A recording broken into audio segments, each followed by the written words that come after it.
전국의 시청자 여러분 안녕하십니까. 하늘맞이 무속대학 정법사 정대감입니다. 자, 다시 강의를 하게 되었는데요. 오늘은 원론적인 얘기를 좀 해볼까 해요. 좀 지루하시겠지만 오늘 강의도 끝까지 봐주셨으면 감사하겠습니다.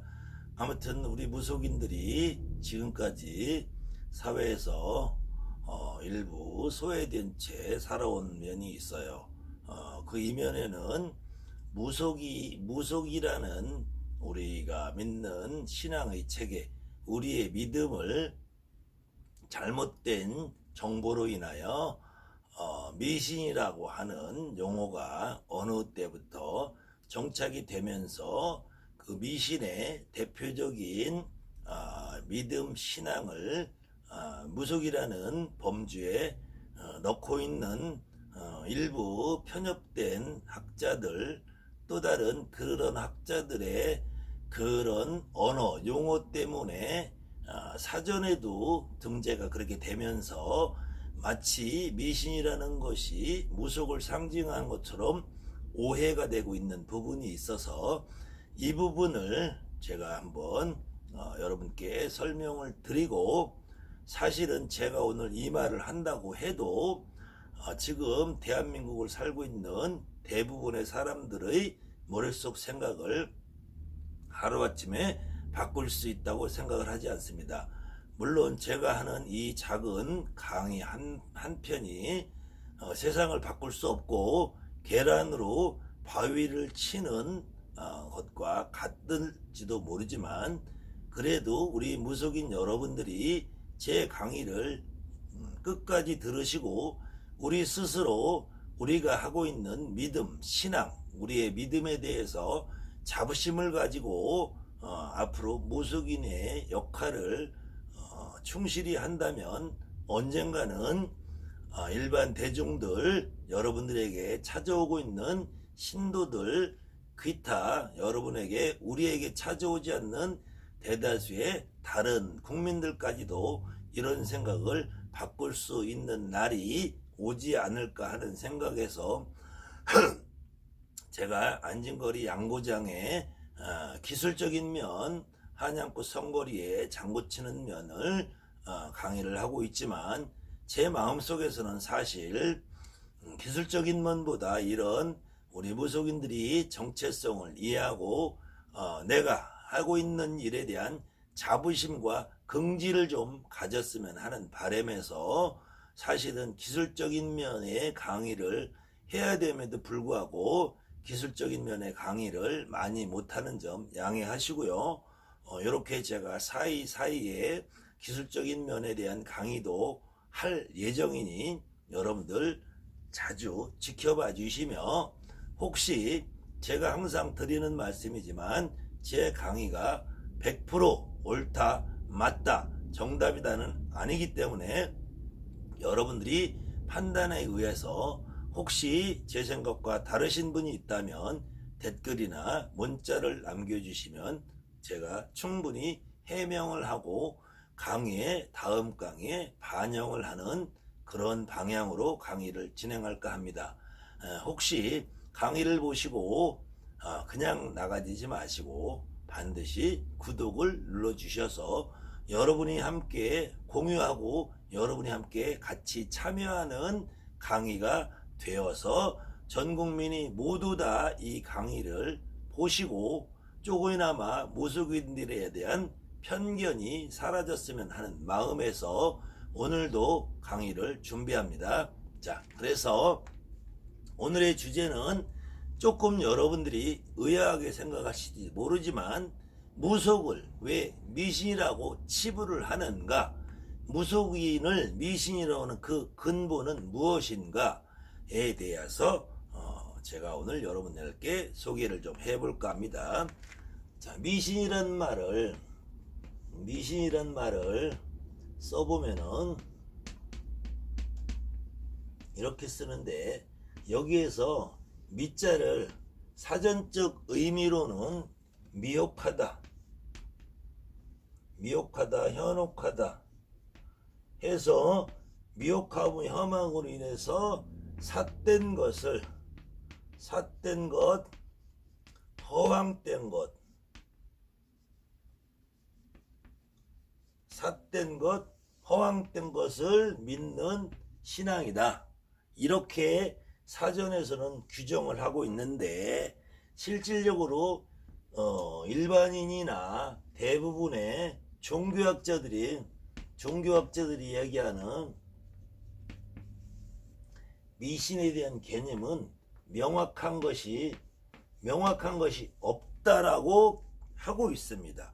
그럼에도 불구하고 대한민국에서 있는 대부분의 표준 국어 대사전이나 다른 사전에서도 미신이라고 할 때는 삿된 것, 허망한 것을 믿는 신앙이다 라고 하면서 뒤에다가 전복이나 무속을 믿는 신앙을 미신이라고 한다라는 표현을 거리낌 없이 사용하고 있습니다. 이 와중에 우리가 그럼 과연 미신이라는 말의 어원이 어디에서 나왔느냐를 한번 생각할 필요가 있는데요. 미신이라는 말은 제가 대한민국에 있고 지금까지 역사적으로 흘러내는 모든 서책을 찾아본 것은 아니지만 그래도 대한민국에서 지금까지 가장 오래된 서책이고 권위 있는 서책이라고 하면은 조선왕조 실록일 것입니다. 그 조선왕조 실록을 비롯해서 조선왕조나 고려시대 그 이전에 어떤 기록에도 미신이라는 말이 규정되어 있는 경우가 없어요. 규정되어 있는 경우가 없고 혹시 조선왕조 실록이나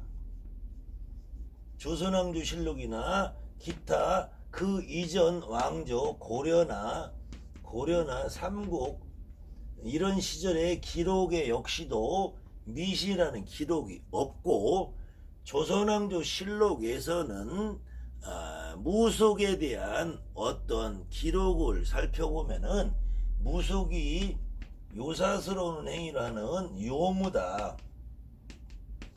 요무가 있을 경우에 요무에 대해서 어쩌고 저쩌고 하는 말이 있었지 이 무속을 그렇다고 해서 미신이라고 규정한 게 없어요. 그러면 미신이라는 말을 도대체 누가 언제부터 쓰기 시작했느냐를 한번 여러분들이 생각을 해 보아야 되는데 미신이라는 말의 원래 근원적인 말은 쌀을 받쳐놓다 이거야. 이것이 쌀미자인데 쌀 이거는 우리가 흔히 말해서 책받침 변이라고 합니다. 책받침 변이라고 할 때는 어떤 단 위에 받쳐놓다라는 거예요. 쌀을 받친다는 거죠. 쌀을 받쳐놓고 믿는 신앙을 바로 미신이라고 한다. 그래서 실질적으로 우리들의 선배, 여러분들의 할머니, 할아버지, 우리들의 할머니, 할아버지 되는 세대의 무속인들 스스로 아니면은 무속인 집에 신도로 제갓집으로 다니시는 할머니들은 미신이라는 말을 당연한 듯이 썼어요. 나는 미신을 믿는다. 나는 미신을 믿어서 무속인에 다닌다 할 때 이렇게 얘기할 때의 미신은 이 헛되다 삿되다 망령되다 이런 말이 아니고 나는 쌀을 받쳐놓고 비는 신앙을 가지고 있다라는 말에 미신이라는 말인데 이 미신의 출발점이 과연 왜 쌀을 받쳐놓았겠느냐 이거죠. 지금은 여러분들이 생각하는 쌀이라는 거는 단순히 우리의 배를 불려주는 음식에 불과하겠지만 지금부터 100년 전, 200년 전, 300년 전, 500년 전, 1000년 전으로 넘어갔을 경우에는 일반 백성들의 삶에는 일반 백성들이 산다, 목숨을 건다. 이때는 쌀이 가장 귀한 음식이었고 쌀이 없으면은 굶어서 죽을 수밖에 없는 그런 시대가 있었다는 거죠. 우리가 지금 살고 있는 지금 이 시대에는 너무나 먹을 것이 넘쳐나서 외국에서 수많은 농산물도 수입이 되고 각종 음식물들이 밖에 나가면은 지천으로 있기 때문에 쌀의 존귀함을 모르고 쌀의 귀함을 모르기 때문에 지금 우리가 가장 가까이 살고 있는 북한만 하더라도 기근이 들어서 가뭄과 풍수에 농수에 한기가 들어서 농사가 잘 안 됨으로 인해서 지금 굶어 죽는 북한 주민이 상당히 많다고 그러죠. 그런 데에서는 쌀이 목숨과 같은 거라서 쌀을 무당집에 바친다 라는 것은 내 목숨을 당신에게 의지합니다 라는 말이에요. 나의 목숨과도 같은 쌀을 당신에게 주면서 당신에게 제가 바치고 올리고 하면서 저의 목숨, 우리 가족의 목숨을 책임져 달라고 하는 말과 같은 거예요. 그것이 지금은 쌀보다 더 귀한 것이 돈이라는 거로 바뀌었기 때문에 제갓집들이 대다수의 무당집에 다닐 경우에 아직도 초하루나 보름날 무당집에 쌀을 한 말, 두 말 사서 올리기도 하지만 그거보다 요즘에는 돈으로 대치를 해서 올리는 경우가 더 많죠. 그럴 때 돈이라는 것은 결국은 내 삶을 책임지는 나의 생명 같은 것이라 이거죠. 그래서 무당은 쌀을 받음으로 인해서 내가 그 집의 목숨과 생활과 삶을 책임지겠다라는 약속의 징표로 쌀을 받는 것이고, 그래서 여러분들이 지금 대한민국의 충청도다 전라도다 경상도다 어느 지역에서 무당을 하고 계시더라도 어느 지역에서 지역과 관계없이 무당을 하시더라도 대부분의 무당들 90% 이상 95% 이상 99% 거의 100%에 가까운 무당들은 본인의 신당 안에 항아리를 모시고 있을 거예요. 이 항아리에는 무엇이 들었냐? 쌀이 들었단 말입니다. 쌀이. 이 항아리 안에 쌀을 넣어놓고 내가 불사 할머니다, 시주 할머니다, 칠성 할머니다, 재석 할머니다, 성주 딴지다, 부루 딴지다, 재석 단지다라고 모시는 것은 이것이 바로 나의 생명을 먼저 바친다는 거예요. 내 생명을. 나중에 여러분들에게 제가 불사거리라는 것을 강의를 하면서 불사의 의미와 불사단지에 왜 쌀을 바쳐놓게 되었는지에 대한 강의를 조금 더 상세하게 하려고 계획을 하고 있지만 불사거리라는 내용은 너무 방대해서 제가 최소한 강의라도 10시간 이상은 강의를 해야 될 것서 제가 좀 더 여러분들에게 정확하고 공정한 방송을 하기 위해서 지금도 조금 더 제 생각을 정리하고 자료를 준비하고 있는 중입니다. 아무튼 그 시간까지 조금 기다려 주시고요. 제가 간단하게 먼저 한번 설명을 드리자면은 불사단지에 우리가 무속인들이 불사단지, 세존단지, 칠성단지, 재석단지 어떤 거라고 해도 좋습니다. 지역에 따라서 명칭이 조금은 달라질 수 있는데요. 그거하고 상관없이 어쨌든 지금은 전국의 무속인 여러분들이 충청도 굿을 하든 전라도 굿을 하든 경상도 굿을 하든 어떠한 굿을 하든지 간에 지금은 대부분 불사항아리라는 명칭으로 통일이 되고 있죠. 그 불사항아리라는 명칭과 우리가 불사님과 재성님과 칠성님에 대한 이론적인 뒷받침은 제가 다음 시간에 하는 것으로 하고, 우선 불사단지, 칠성단지, 세존단지, 조항단지 이런 항아리에 왜 과연 쌀을 넣어놓고 우리가 기도를 하고 그 쌀을 불사님이라고 부르게 되었느냐? 명칭이나 이름은 제가 다음에 더 자세하게 할 것이고, 가장 근본적인 이야기는 이 쌀이라는 거는 공장에서 생산되는 게 아니고 찍어내는 것이 아니고 반드시 이거는 농사라는 과정을 겪어서 땅에서 수확을 하게 돼 있죠.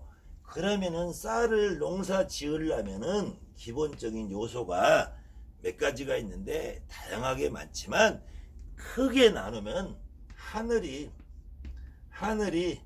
날씨를 도와줘야 돼. 날씨.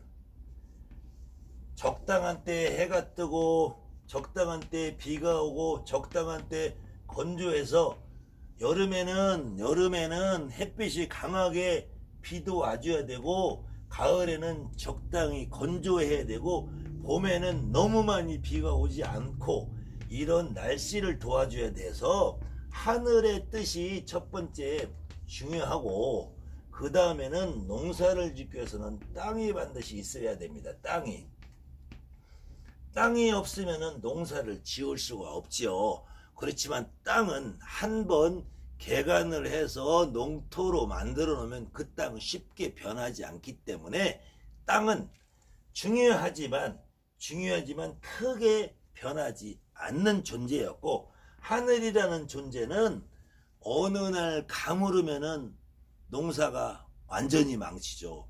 어느 날 홍수가 나서 다 떠나가면은 망치죠. 그렇기 때문에 하늘은 변화무쌍하기 때문에 하늘을 무시할 수 없고, 그 다음에 하늘과 땅이 아무리 있다고 해도 농사를 지을 사람이 있다네. 사람이 있는데 이 사람은 우리 가족이 내가 먹고 살 음식을 짓고 우리 가족의 생명이 걸려있는 이 쌀을 짓는데 소홀히 할 사람은 아무도 없다는 얘기죠. 그래서 사람은 당연히 있어야 되는 것이고, 당연히 있어야 되는데 하늘만 있고 땅만 있고 사람만 있어도 의미가 없다는 얘기예요. 무엇이 있어야 될까요? 또 한 가지 가장 중요한, 농사를 짓기 위해서 가장 중요한 뭐가 있어야 될까요? 바로 씨앗이라는 얘기죠. 씨앗. 이걸 벽씨라고 그래. 벼의 씨앗. 벽씨라고 합니다. 벽씨. 벼의 씨앗이 벼가 없으면 농사를 지을 수가 없어요. 아무리 날씨가 가장 좋은 조건으로 비가 오고 개고 마르고 건조하고 적당하게 해도, 땅에 아무리 비옥한 농토가 있어도, 아무리 농사를 지을 사람이 풍부하게 있어도 씨앗이 없으면 절대로 아무것도 못한다는 얘기죠. 그러면은 이 농사를 지어서 우리가 밥을 먹고 살으려고 할 적에는 가장 중요한 씨앗인데, 이 씨앗을 보관할 수 있는 방법이 별로 없었어요. 지금처럼 좋은 창고, 밀폐된 창고, 어떤 도난 방지, 그 다음에 가장 쌀을 보관하는데 취약한 거는 지금 아니고 예전에는 쥐가 가장 무서웠어요. 쥐가 물고 가기 때문에 이 씨앗을 가장 많이 해롭게 만드는 것이 쥐예요. 쥐. 우리가 아무리 쌀을 잘 보관하려고 해서 광에 넣어놔도 쥐들은 무슨 틈바구니만 있어도 들어와서 쌀을 훔쳐 먹습니다. 그런데 우리가 평소에 밥을 지어 먹으려고 했던 쌀을 보관하고 있는 걸 먹으면은 그 쌀은 밥 한 끼 굶으면 돼요. 한 끼 덜 먹으면 되고, 한 끼 덜 먹는 거를 두 끼 먹을 걸 한 끼로 줄이고, 한 그릇 먹을 걸 반 그릇으로 줄이면은 먹고 견딜 수 있어요. 근데 내년에 농사 지을 씨앗으로 보관해 놓은 쌀을 쥐가 먹으면 이거는 내년에 농사를 지을 수가 없죠. 내년에 농사를 지을 수가 없기 때문에 이 내년에 지을 농사를 그 가장 중요한 씨앗을 보관하니까 보관하는 장소가 이 씨앗이라는 거는 습기가 차도 안 돼요. 너무 어두운 곳에 있어도 자연 발화를 할 수 있어요. 발화를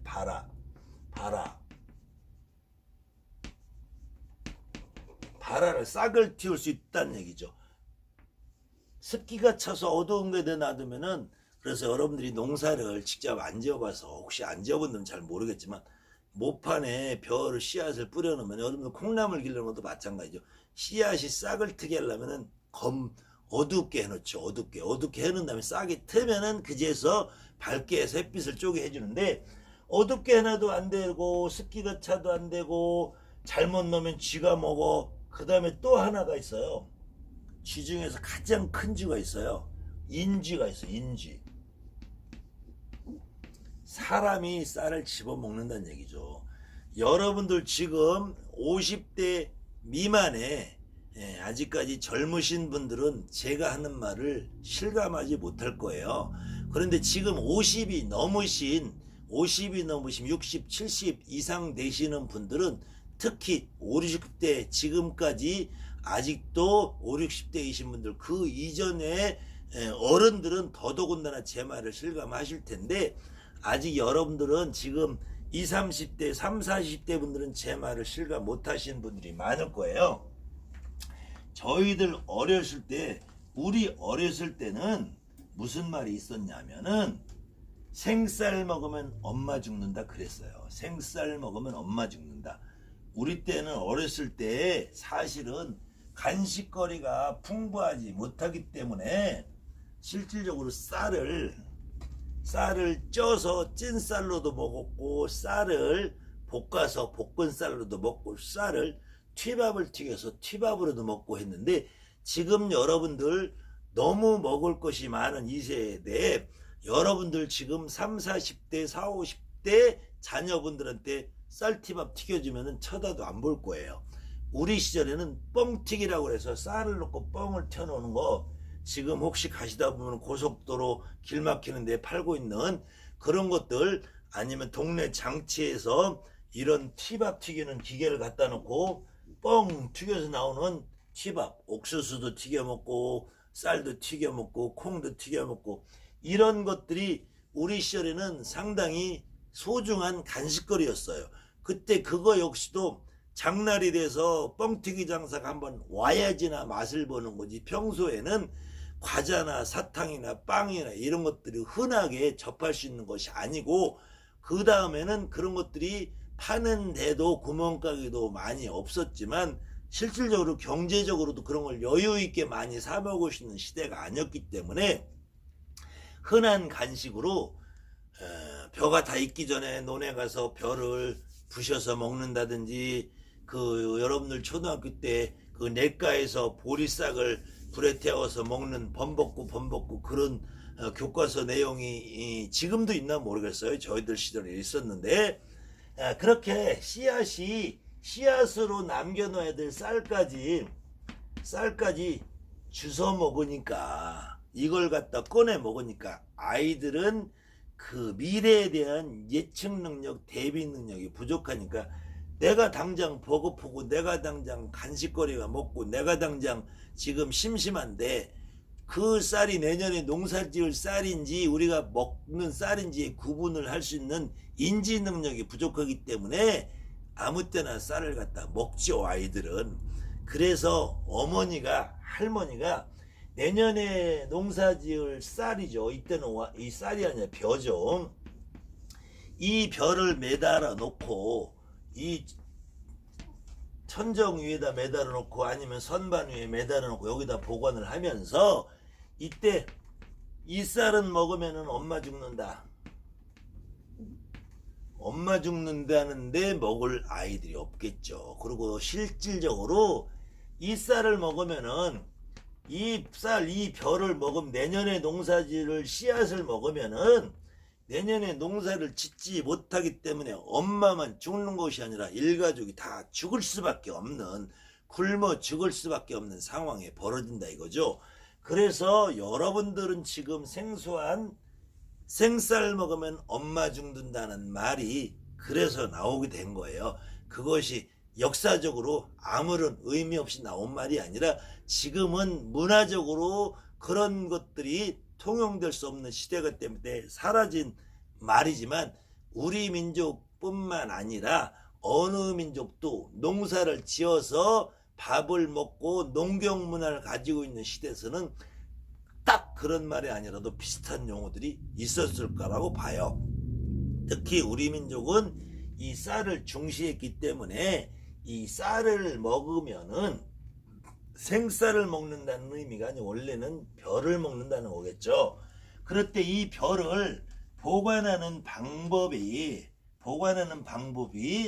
어느 집은 장독에 검정색 항아리에 넣어서 저 실험 위에 매달아 놓을 수도 있고, 어느 집은 그래도 경제적으로 여유가 있으면은 하얀 백항아리에다 넣어서 보관할 수도 있고, 어느 집은 이런 먹항아리에다 백항아리에다 넣을 수 있고, 어느 집은 이런 먹항아리에 넣어서 보관할 수 있고, 그것도 없는 집은 이렇게 천에다가 해서 공중에다 매달아 놓을 수도 있고, 어느 집은 이런 바가지다 넣어서 매달아 놓을 수도 있겠죠. 이것을 우리가 한양꽃 불사거리에 보면은 백항아리, 백항불사, 항아리로 백항불사, 석자대치 후대불사, 바가지로 넝쿨불사, 자세치로 꽃갈불사, 여기다 꽃갈을 이렇게 씌워놓게 되죠.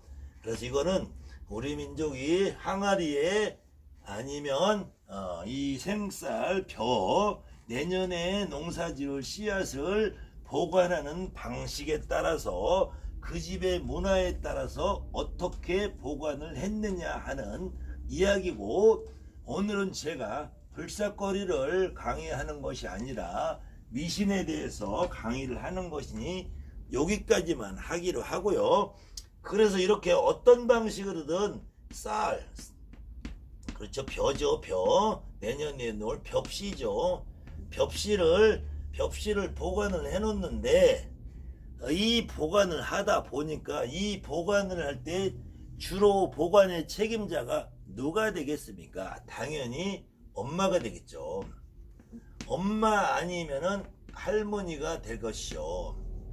할머니가 아니면은 증조 할머니가 되겠죠. 이 집안에 가장 집안의 살림을 책임지는 어머니들이 했을 것인데, 이 어머니가 증조 할머니든 할머니든 엄마가 이 쌀을 장독대 위에 놨든 시렁 위에 놨든 선반에 매달아 놨든 광에 매달아 놨든 장소에 상관없이 이 씨앗을 보관하는 데에다가 매달아 놓고 걸어 놓고 위에다 올려 놓고 보관을 하다 보면은 우리 어머니가 어떻게 했겠어요? 우리 할머니가 어떻게 했어요? 우리 증조 할머니가 어떻게 했어요? 증조 할머니가 보관을 했다고 하면은 이 할머니가 지나가다가 저 위에 있는 쌀 항아리를 보고, 아유, 우리 애들, 우리 가족 내년에 농사 잘 돼서 배부르게 먹게 해주십시오. 우리 증조 할머니가 그렇게 하면서 그저 하늘에 계신 하느님, 천조님, 옥황상제, 그저 내년에 날씨도 좋게 해서 잘하게 해주십시오라고 했을 것이며, 그것을 본 다시 할머니가 맞아, 옛날에 증조 할머니가 그랬지. 거기서 빌다 보니까 어떤 분이 생각이 나요? 증조 할머니가 생각이 나. 아유, 하느님만 도와주시 마시고 할머니가 옛날에 그렇게 시어머니겠죠, 시어머니. 어머니가 이렇게 애써서 보관했던 것처럼 나도 이렇게 하고 있으니까 어머니도 좀 도와주세요. 또 그 밑에 엄마가 옛날에 할머니가 하는 모습을 봤어. 증조 할머니가 하는 모습을 봤어. 아유, 시어머니, 시할머니, 제발 나도 이거 쌀 보관 잘해서 우리 애들 배부르고 등 따시게 먹고 살게 좀 잘 도와주세요 하다 보면은, 제가 소신 육신에서 강의한 것처럼 불상어리에 하늘이라는 소신도 있고, 우리 할머니 엄마라는 이 육신도 있다니. 육신 이때 육신은 몸을 낸다 했죠, 몸을. 그래서 이 육신 결국은 조상신이라고 했죠. 그래서 여러분들도 여러분들이 신당에 모셔놓은 불사 항아리에 가장 잘 느껴지시는 분이 증조할머니, 할머니, 엄마, 이런 우리 집안의 살림을 책임지던 할머니들이고, 그 할머니들이 살림을 책임지다 보니까 항아리에다가 그 당시에는 불상항아리인지도 모르고 재석항아리 이름도 붙이지 않고 칠성항아리 그런 이름이 중요한 게 아니라 그저 내년에 우리 애들 동사지어서 잘 먹고 잘 씨앗을 보관하는 거였죠. 거기에 빌다 보니까 옥황상제도 빌고, 빌다 보니까 그저 토지신이 우리 농토에 있는 땅의 신한테도 빌고, 그저 바람 신한테도 빌고, 햇빛 신한테도 빌고 하다 보면은 그 먼저 빌던 우리 할머니가 빌던 모습이 생각나고, 그러다 보면 우리 할머니한테, 증조할머니한테, 윗대할머니한테 같이 도와달라고 빌 수밖에 없었겠죠. 그런 이런 구조 안에서 우리가 불사다, 칠성이다, 재석이다, 쌀항아리를 모셔놓고 있는 전통이 이름은 다르더라도 전국적으로 공통적으로 존재할 수밖에 없는 그런 문화적인 이유가 있기 때문에 이름이 칠성항아리다, 불사항아리다, 재석항아리다, 세존딴지다, 시주딴지다, 부루딴지다라는 이름을 붙여도, 성주단지다, 대감이다, 텄대감이다, 터주대감, 어떤 이름을 붙여도 그거는 결국은 똑같이 우리의 목숨을 담보로, 우리의 목숨을 살아가자고, 우리가 잘 먹고 잘 살자고 빌었던 그 할머니들 마음을 다시 또 비는 거고, 그 할머니가 빌었던 하늘에다 비는 거고, 그 할머니가 빌었던 마음을 내가 다시 할머니에게 비는 거고. 그래서 여러분들이 불사님이라고 할 때는 하느님이요, 불사 할머니라고 할 때는 우리 할머니란 얘기죠. 그때 우리가 쌀을 넣어놓고 비는 자체를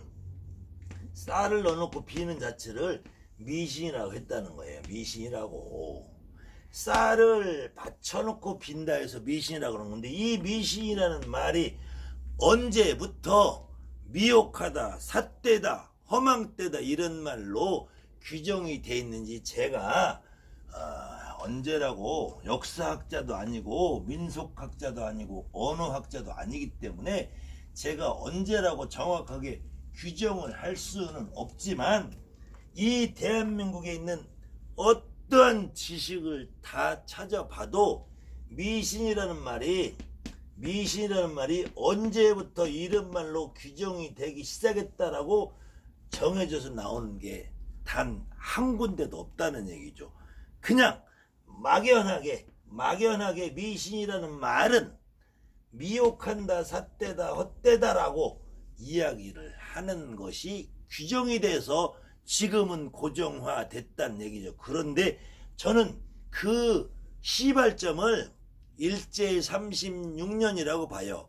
일본 놈들이 대한민국을 강탈해서 36년 지배를 하면서 그 당시에 한국민족의 혼을 말살하기 위해서, 위해서는 우리 대한민국, 우리 조선, 이 나라, 이 땅에서 가장 믿음으로 강하게 자리 잡고 있는 무속을 타파하지 않으면은 한국인들의 정신세계를 개조할 수 없다라는 그런 판단하에서 일본 놈들이 1930년부터 한국의 민속과 무속과 여성들의 습속인 여속과 이런 부분들, 무속에 대한 연구를 가장 많이 진행을 하게 됩니다. 무속을 연구하게 되니까 당연히 민속을 연구하게 돼. 민속을 연구하게 되니까 당연히 무속을 연구하고 민속을 연구하다 보니까 여성들의 습속을 연구하게 되고, 여성들의 습속을 연구하다 보니까 무속에 대한 근본적인 연구를 할 수밖에 없고, 그래서 1927년에 이능화라는 당시의 대학자가 일본 놈들이 한국인의 혼을 말살하기 위해서 만들어놓은 조선사 편소회라는 그 단체에 들어가게 됩니다. 그래서 이능화라는 분이 조선 무속고라는 조선의 무속에 대한 조선의 무속에 대한 고찰을 해본다. 조선 무속고라는 아주 귀중한 책을 만들어냈어요. 물론 이능화라는 사람이 그 당시에 조선사 편수회라는 불온적인 단체에 의뢰를 받아서 그 단체에 속해 있으면서 조사를 한 거기 때문에 일부 내용 가운데에서는 무속을 폄하하고 무속을 좋지 않게 표현하는 대목들을 많이 포함시켜서 넣어놨어요. 그렇기 때문에 저도 이능화의 이 조선 무속고라는 책에 대해서 그렇게 썩 긍정적인 입장으로 바라보는 편은 아닌데, 그래도 이능화라는 사람이 그 당시에 이 땅에 있는 수많은 서책들을 모조리 찾아서 무속에 관련한 내용들을 집약적으로 해놓은 책이기 때문에 이 조선무속고라는 책은 사실은 저에게 이렇게 여러분들한테 강의를 할 수 있는 발판을 만들어준 책이면은 분명히 있어요. 근데 이 조선무속고라는 책의 내용이 너무 무속을 조금 비하하는 내용이 많이 담겨 있기 때문에, 그래도 저는 그런 소중한 자료를 가지고 공부를 했기 때문에 여러분들에게 이런 말을 할 수 있는 겁니다. 그래서 이 조선무속고라는 책에 보면은 사실은 조선시대에 뿐만 아니라 고려시대, 신라시대까지 무속에 대한 귀중한 내용들을 많이 해놨는데요. 그래서 이 내용을 보면은 제가 잠깐 읽어 드릴게요. 조선무속의 유래라든지 고구려 무속, 백제 무속, 신라 무속, 고려, 조선까지 무속에 대한 내용들을 집약적으로 기록에 나와 있는 것을 찾아서 해놨는데요. 여기에 보면은 무속인들이 무당이 기우제를 지낸다, 무당이 병을 치료해달라고 하고 독을 치우라는 말도 한다, 여무가 신을 의미한다. 여물은 그래서 이 산신이 무당에게 내려온다. 궁중에서 무당을 아주 좋아해서 굿을 많이 한다. 궁중에서 무당이 궁에 들어가서 노래를 가리키는 역할도 하고, 무당이 아무튼 이런 무당에 대한 내용들이 많고요. 궁중에서는 무속을 좋아한다라고 해서 태조께서 특히 태조의 강비가 무당의 방울을 가지고 계셨다. 태종대왕이 대군의 병을 무당이 고쳤다. 세종 때 대비가 무당을 시켜서 하늘에 계신 천신에게 제사를 지냈다. 성종이 병상에 들어있자 무당을 불러서 병을 낫게 해달라고 기도를 했다. 연산군 때도 궁중에 무녀가 있었다. 중종 때 국무가 나라의 무당이 궁궐을 출입했다. 명종 때 궁궐에서 무당을 아주 즐겨서 찾아서 나라를 의논하고 상의했다. 광해군 때도 있었다. 이렇게 무당들이 궁중의 대서사를 비롯해서 제가 지난 시간에 강의한 것처럼 일반인들이 병에 걸리면 무속인을 찾을 수밖에 없어요.